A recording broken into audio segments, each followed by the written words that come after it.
Hello everyone, today we're going to be talking about systems of linear inequalities. This is an extension of 6.5, which talks about linear inequalities. Now we're just going to be talking about what is a system of linear inequalities. So what that is, just like a system of equations is two or more equations, a linear equation, a system of linear inequalities is two or more linear inequalities. And when we're talking about this, we're talking about like graphed on the same, let me forget the end, inequalities. We're talking about being graphed on the same coordinate plane. So a solution, what does it mean to have a solution of linear inequality system? That is the points that satisfy all inequalities in the system. The points that satisfy all inequalities in the system. Okay, so when we're looking at a system of equations, we're talking about two lines graphed on the coordinate plane, and then if they're not parallel, then they're going to intersect somewhere, okay? And that is the solution for a system of equations.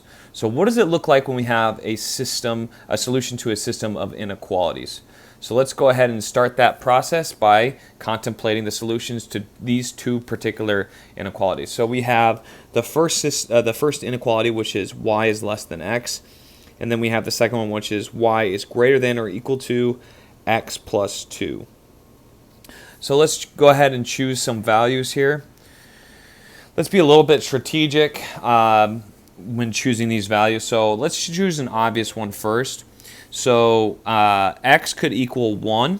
And if x equals 1 in this first equation, what's the value of y that would make this true? It'd have to be 0. Okay, so we're going to put in 0 for y. So that's 1. Okay, that's possible for number 1. Let's go ahead and jump to number 2 just so we can get a rhythm going here. And I'm going to use pink for number 2.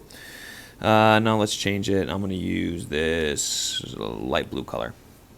Okay, so then we have, let's try the same thing. So we're going to go ahead and see if 1 and 0 is a solution here for number 2, and it looks like it is not. Okay, so 1 is not greater than or equal to 2, so we're not going to choose that value. We need to choose something else.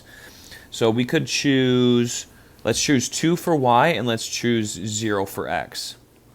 Okay, so if we choose 0 for y and 0 for x and 2 for y, then we get the solution 2 is greater than or equal to 2. This is important to know. I chose this one so you can see that 2 can be equal to 2 when it's a greater than or equal to sign. If it's just a sign like this, the values cannot be equal to each other. So that would not be a case in this first inequality, okay?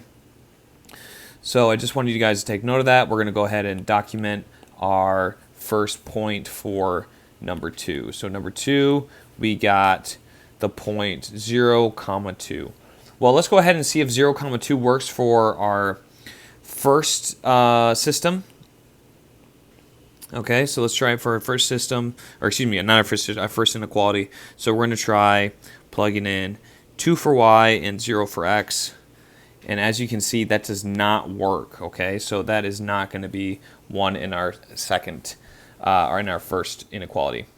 So let's go ahead and try to experiment with another one.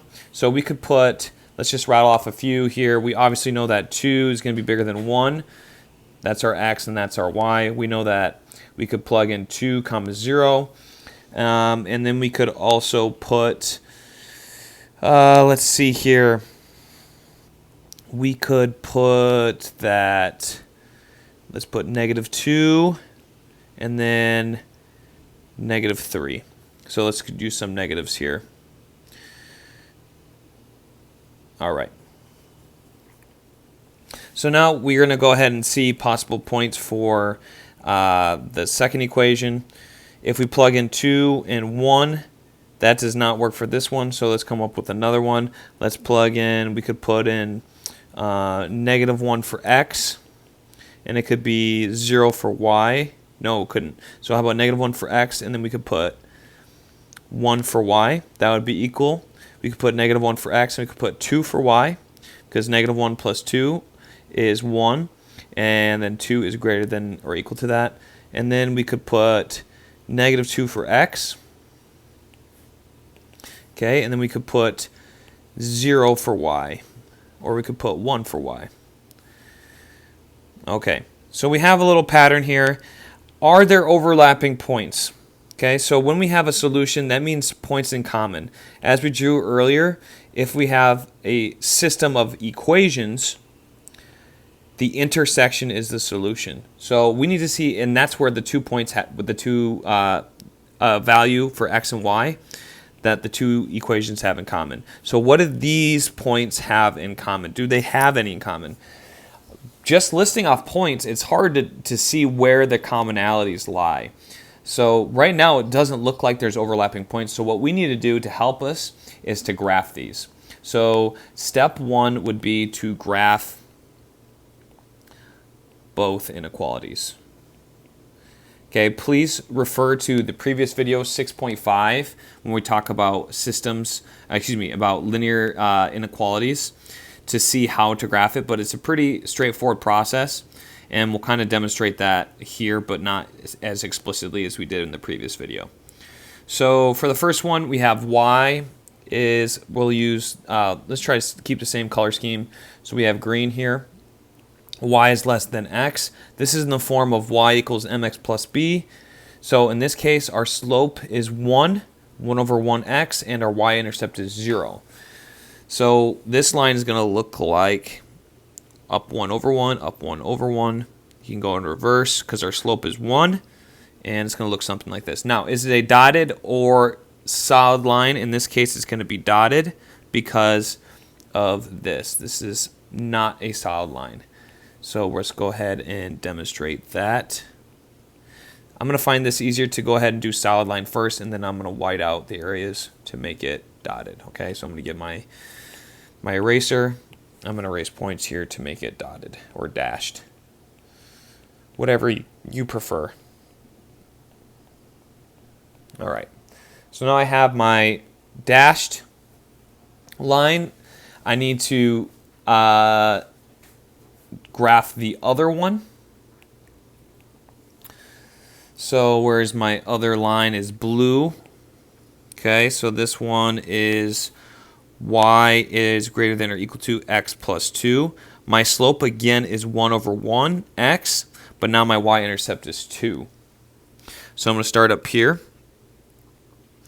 where 2, and I'm going to go up 1 over 1. Okay, I'm going to go in reverse, same thing. I'm going to draw my line. Now, is it a solid or dotted line? In this case, in this case, it is a solid line because it has a less than, or excuse me, greater than or equal to symbol.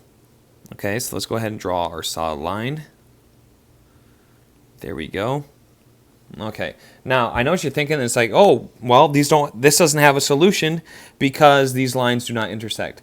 But the thing is, these inequalities give us a shaded region. So our second step is to shade. We've already talked about this in the previous video, but if it's y is less than here, if it's y is less than, we're going to shade below the line.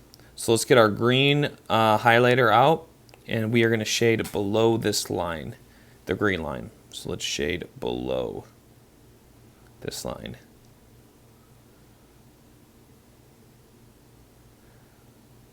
Okay, so we're shading below. Right, so we shaded, and we need to shade for the other one. If we have y is greater than, we shade above. Y is greater than, we shade above. Okay, so I'm going to get my shader here, and I shade above this line. Okay. What do you notice? Well, I hope you notice that both the blue and the green shading do not overlap at all. So this means that there's no solution. Okay, so our final step is step 3, is find overlap.